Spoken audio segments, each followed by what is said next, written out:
மாண்புமிகு பேரவைத் தலைவர் அவர்களே, மூத்த உறுப்பினர், அதிமுகவின் சட்டமன்ற குழு தலைவர், அவர்களுடைய உணர்வுகளுக்கு மட்டும் நாங்கள் பதில் சொல்லவில்லை. இது ஒட்டுமொத்த தமிழ்நாட்டுடைய உணர்வு, ஒட்டுமொத்த விவசாயிகளுடைய உணர்வு. இங்கு திமுக, அதிமுக, டிவிகே, தமிழ் வெற்றி கழகம் என்ற கருத்து வேறுபாடுகள் கிடையாது. மாண்புமிகு திமுகவோட உறுப்பினர் திரு வேலு அவர்கள் சொல்வது போல கர்நாடக சட்டமன்றத்தில் ஒருமித்த குரலுடன் அவர்கள் தீர்மானத்தை நிறைவேற்றுகிறார்கள். மாண்புமிகு மூத்த உறுப்பினர், அதிமுகவுடைய சட்டமன்ற குழு தலைவர் காலையில் வந்தார். உணர்வுடன் பேசுவதை விட கோபத்துடன் பேசினார். ஒரு வெற்றிக்கு கோபம் முக்கியம் அல்ல, நிதானமும் பொறுமையும், சட்டப்படி வல்லுநர்களுடைய ஸ்ட்ராட்டஜின்னு சொல்லக்கூடிய ஒரு தீர்வு. எங்களுடைய முதலமைச்சர் ஒவ்வொரு நொடியும் மேகதாது அணை விஷயமாக கடந்த 40 வருடங்களாக எந்த சட்டமன்ற குழுக்கள் இருந்ததோ உங்களுக்கெல்லாம் தெரியும். முன்னாள் முதல்வராக இருந்த அவருக்கு தெரியும். திரு உமாபதி அவர்களாக இருக்கட்டும், முக்கியமான சீனியர்ஸ் சொல்லக்கூடிய உச்சநீதிமன்றத்தில் இருக்கக்கூடிய சிங்வி அவர்களாக இருக்கட்டும், முகுல் ரோத்தனி அவர்களாக இருக்கட்டும், இந்த பிரச்சனையை சட்ட ரீதியாக எப்படி அணுகணும்னு ஒரு மிகப்பெரிய விவாதம் நடந்தது. இததான் மூத்த உறுப்பினர் அவையை புறக்கணித்து வெளியில் சொல்லும் பொழுது பாட்டாளி மக்கள் கட்சியுடைய உறுப்பினர்களும் சரி, இந்திய கம்யூனிஸ்ட் கட்சிகளுடைய உறுப்பினர்களும் நீங்கள் எழுப்பிய கேள்வியை எல்லா கேள்விகளுக்கும் நாங்கள் பதிலளித்தோம். எங்களுடைய தலைவர் ஜனநாயக பூர்வமானவர். 75 வருடங்களில் இல்லாத ஒரு மிகப்பெரிய சாதனை இன்று நிகழ்ந்து கொண்டிருக்கிறது. அது என்ன சாதனைனா, சட்டமன்றம் நேரலையில் ஒளிபரப்பாயிட்டு இருக்கு. அவருக்காக இது எந்த ஆட்சியிலும் செய்யவில்லை. அவருக்காக மீண்டும் ஒரு சுருக்கமாக பதிவு செய்கிறோம்.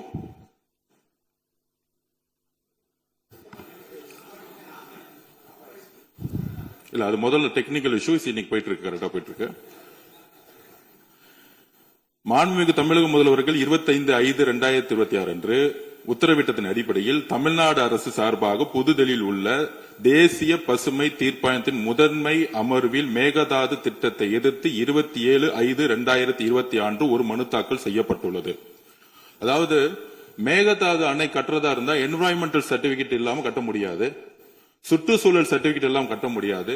உடனடியாக சட்ட ரீதியாக தேசிய பசுமை தீர்ப்பாயத்தின் முதன்மை அமர்வில் மேகதாது திட்டத்தை எதிர்த்து 27/5/2022 மனு தாக்கல் செய்யப்பட்டு விட்டது. இதை நீங்கள் அவையில் இல்லாத போது எங்களுடைய நீர்வளத்துறை அமைச்சர் ஒரு நீண்ட அறிக்கையை இந்த அவையில் முன்பு கொடுத்தார்கள். 2018 உச்ச நீதிமன்ற தீர்ப்பு நம்மளுடைய விவாதம் எப்படி இருந்துச்சுன்னா, 2 மாநிலங்களும் மட்டுமல்ல, அது கேரளாவும் இருக்கட்டும், பாண்டிச்சேரியா இருக்கட்டும், அனைத்து மாநிலங்களுக்கும் நதி நீரை எப்படி பகிர்ந்து கொடுக்கப்பட வேண்டும் அப்படிங்கிறது தான் ஒரு கேஸ். அதுல விவசாயத்தில் இருக்கக்கூடிய விவசாயிகளுக்கு தண்ணீருடைய பகிர்வை பற்றியது. இது ஒரு ஆட்சியுடைய வெற்றி இல்ல.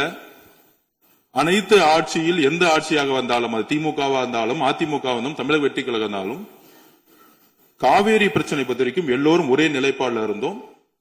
சட்ட வல்லுநர்கள் அதே குழுக்கள் தான் இருந்தாங்க, இப்பயும் அதே குழுக்கள் தான் இருந்தாங்க. திரு உமாபதி அவர்களும் நீங்கள் நீண்ட நேரம் விவாதிச்சிருப்பீங்க, நீங்கள் முதல்வராக இருந்த பொழுது. அதைதான் திமுக திரு மு க ஸ்டாலின் அவர்கள் முதலமைச்சர் இருக்கும்போது அவரோடு ஒரு விவாதம் பண்ணியிருப்பாங்க. அதே வழியில்தான் எங்களுடைய மாண்புமிகு முதலமைச்சர் அவர்கள் ஒரு மிகப்பெரிய நீண்ட விவாதம் சட்ட வல்லுநர்களுடன் நடத்திய பொழுது விவசாயிகளும் பொதுமக்களும் இருக்கக்கூடிய சட்டமன்ற உறுப்பினர்களுக்கும் ஒரு சிறு விளக்கம். 2018 முன்பு இருந்த கேஸ் வேறு, 2018 பின்பு கர்நாடகாவுடைய லீகல் ஸ்ட்ராட்டஜிங்கிறது வேறு. உச்சநீதிமன்றம் வெற்றி பெற்ற பிறகு மேகதாது அணை கட்டணும்னு சொல்லிட்டு ஒரு தீர்மானத்தை கொண்டு வராங்க கர்நாடக அரசு. அந்த தீர்மானத்தில் என்ன சொல்றாங்கன்னா, அந்த 67 டிஎம்சி தண்ணீர் எதுக்கு வேணும்னு சொல்றாங்கன்னா, பெங்களூர்ல குடி தண்ணீருக்காக வேணும்னு சொல்லிட்டு ஒரு புதுசா ஒரு விஷயத்தை கொண்டு வராங்க. அப்ப மத்திய நீர்வள ஆணையத்துக்கிட்ட டீடைல் ப்ராஜெக்ட் ரிப்போர்ட்டை கொடுக்கறாங்க. இந்த ப்ராஜெக்ட் மத்திய நீர்வள ஆணையம் கொடுக்க சொல்றது மிகப்பெரிய தவறு, உச்ச நீதிமன்றத்துக்கு எதிரானது. உடனடியாக 2026 மார்ச் மாசம் திராவிட முன்னேற்ற கழக அரசு இதற்கு எதிராக மத்திய நீர்வள ஆணையத்திடம் குரல் கொடுக்கிறாங்க. மாண்புமிகு மூத்த உறுப்பினர் தெரியாதுன்னு சொல்லியிருக்கீங்க, அதை நாங்கள் பதிவு பண்ணிக்கிறோம். மார்ச் மாசம் திராவிட முன்னேற்ற கழக அரசுல என்ன செஞ்சாங்கிறது நாங்க உங்கள் மூத்த உறுப்பினர் முன்னாள் முதலமைச்சராக இருக்கும்போது அவையில் நீண்ட விவாதம் நடந்தாலும் நீங்கள் அவையில் இல்லாதனால திருப்பி உங்கள்கிட்ட நாங்கள் பதிவு பண்றோம். என்னால் நமக்குள்ள இப்ப கோபம் முக்கியம் இல்ல, ஒரு மனதாக இந்த தீர்மானத்தை நிறைவேற்றும். இதற்கு பிறகும் சந்தேகம் இருந்தால் எங்களுடைய முதலமைச்சரும் சரி நாங்களும் சரி அவைக்கு முடிந்த பிறகு சட்ட ரீதியாக உங்களோட விளக்குறதுக்கு நாங்கள் காத்துக்கிட்டு இருக்கோம். அதுல மத்திய நீர்வள ஆணையத்தை எடுத்த முடிவு தவறு. முதல் டீடைல் ப்ராஜெக்ட் ரிப்போர்ட்டே கேட்க கூடாது.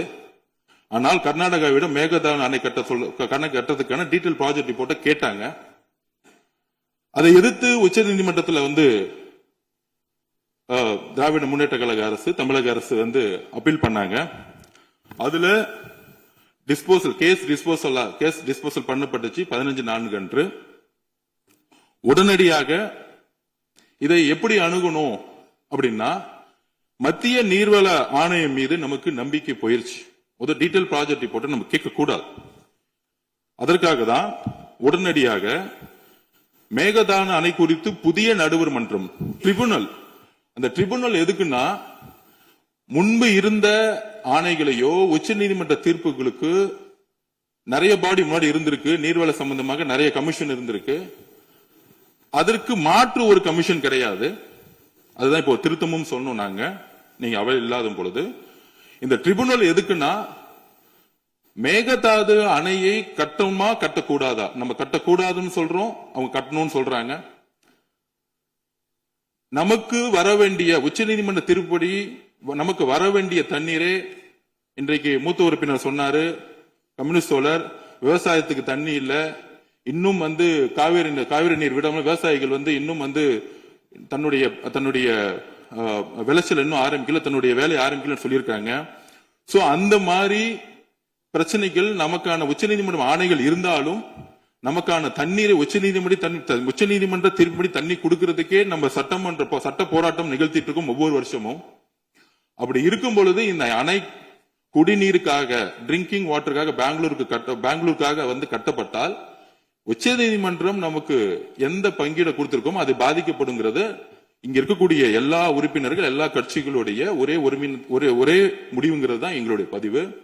அப்ப லீகல் ஸ்ட்ராட்டஜின்னு சொல்லக்கூடிய 2018க்கு முன்பு ஒரு ஸ்ட்ராட்டஜி எடுத்துக்கும் பொழுது 2018 குறிப்பாக இந்த ஏப்ரல் மாசம் நடந்த நமக்கு இந்த கேஸ் டிஸ்போஸ் பண்ணப்பட்ட பிறகு திருப்பியும் மத்திய நீர்வள ஆணையத்துக்கிட்ட போறதோட ட்ரிபுனல் உருவாக்கும் பொழுது அந்த ட்ரிபுனல் சுப்ரீம் கோர்ட்டோட மானிட்டரிங்ல இருக்கணும். அதே நேரத்தில் என்வாயன்மெண்டல் சர்டிபிகேட் கொடுக்க கூடாதுன்னு சொல்லிட்டு நம்ம முறையிட்டு இருக்கோம்.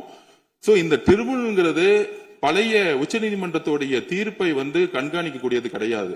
மேகதாது அணை கட்டணுமா கட்டக்கூடாதுங்கிறதுக்காக தான் சொன்னது. இதை 40 வருஷமா எந்த சட்ட வல்லுநர்கள் நமக்காக குரல் கொடுத்து இரவும் பகலும் பாராமல் இதை 2018 வெற்றி பெற வைத்தார்களோ அதே சட்ட வல்லுநர்களுடைய ஆலோசனையை வழிகாட்டுதலை மாண்புமிகு முதலமைச்சர் அவர்கள் உள்வாங்கி அதற்கான சரியான திட்டங்களை பதிவு பண்ணிதான் இதுக்கான தீர்மானம் கொண்டு வரும் பொழுது மாண்புமிகு எதிர்க்கட்சி தலைவர் அவர்கள் 2026 மார்ச் மாசம் அரசு எடுத்த முடிவை கூறும் பொழுது இது சட்ட வல்லுநர்கள் ஆலோசனையை இந்த ட்ரிபுனல் அமைக்கணும்னு சொன்னதை உள்வாங்கி உடனே முதலமைச்சர் அவர்கள் நீங்க பார்த்திருப்பீங்க, உடனடியா தன்னுடைய அறைக்கு சென்று சட்ட வல்லுநர்களுடன் டெல்லியில் இருக்கக்கூடிய முகுல் ரோத்னி ஆகட்டும், இங்க இருக்கக்கூடிய உமாபதி அவர்களா இருக்கட்டும், இங்க இருக்கக்கூடிய துறை வல்லுநர்களுடைய ஒரு ஷார்ட் டைம்ல ஒரு ஆலோசனை பண்ணி அதை தீர்மானத்துல நம்ம நிறைவேற்றணும். மாண்புமிகு உறுப்பினரும் அந்த தீர்மானத்தில் நிற்கும் பொழுது நீங்களும் அதுக்கு சட்டமன்றம் முழுவதும் தீர்மானம் நிறைவேற்றும். இப்பொழுதும் அதிமுக கூடிய மூத்த உறுப்பினர்கள் முன்னாள் முதலமைச்சருக்கு எங்களுடைய வேண்டுகோள், இந்த சபை முடிந்தவுடனே சட்ட வல்லுநர்கள் உங்களோட எல்லா விதமான விளக்கம் கொடுக்கும் ரெடியா இருக்கும். எங்களுடைய தமிழக அரசுடைய குறிக்கோள் எப்படி கர்நாடகத்துல என்றோரும் சேர்ந்து ஒரு தீர்மானத்தை நிறைவேற்றணுமோ அதே மாதிரி அதிமுகவுடைய மூத்த உறுப்பினர்கள் நீங்கள் இந்த தீர்மானத்தை நிறைவேறிச்சு அதை எந்த விதமான அப்ஜெக்ஷன் இல்லாம உண்மையாக உறுதியாக குடிக்கிறோம். எங்களுடைய முதலமைச்சர் விவசாயிகளுடைய பிரச்சனைகளையும் உரிமைகளையும் எப்பொழுதும் விட்டுக் கொடுக்க மாட்டாருங்கிறதை இந்த அவையில் நாங்கள் பதிவு பண்றோம். காவேரியோட பிரச்சனை எங்களுக்கு உயிருக்கு சமமானதுங்கிறதை நாங்கள் பதிவு பண்ணுகிறோம். இதுதான் எங்களுடைய விளக்கம். இதுதான் ஒரு 2 மணி நேரமா டிஸ்கஷன் கம்யூனிஸ்ட் தோழர்கள் பாட்டாளி மக்கள் சொன்னோம். சட்ட வல்லுநருடைய ஆலோசனை உங்களிடம் விளக்குறதுக்கு இந்த அவை முடிஞ்சோம் நாங்கள் தயாராக இருக்கிறோங்கிறத பதிவு பண்ணிக்கிறோம். நன்றி, வணக்கம். மாண்புமிகு பொதுப்பணித்துறை அமைச்சர் 2வது முறையாக சொன்ன நீண்ட விளக்கத்திற்கு பிறகு எந்த விவாதமும் தேவையில்லை என்று நான் கருதுகின்றேன். அரசினர் சார்பில் மாண்புமிகு முதல்வர் கொண்டு வந்த தீர்மானம் ஏகமனதாக அனைவராலும் ஏற்றுக்கொள்ளப்பட்டு ஒப்புதல் அளிக்கப்பட்டிருக்கிறது. அந்த தீர்மானமே இறுதியானது. அதில் எந்த விதமான மாற்றமும் இல்லை என்பதையும் நான் தெரிவித்துக் கொள்கிறேன். இதில் எந்த விதமான வரம்பு மீறுதலோ அல்லது மரபு மீறுதலோ அவை மீறுதலோ இல்லை என்பதையும் நான் தெரிவித்து நிறைவேற்றப்பட்ட தீர்மானம்தான் இறுதியானது என்பதை நான் அறிவிக்கின்றேன்.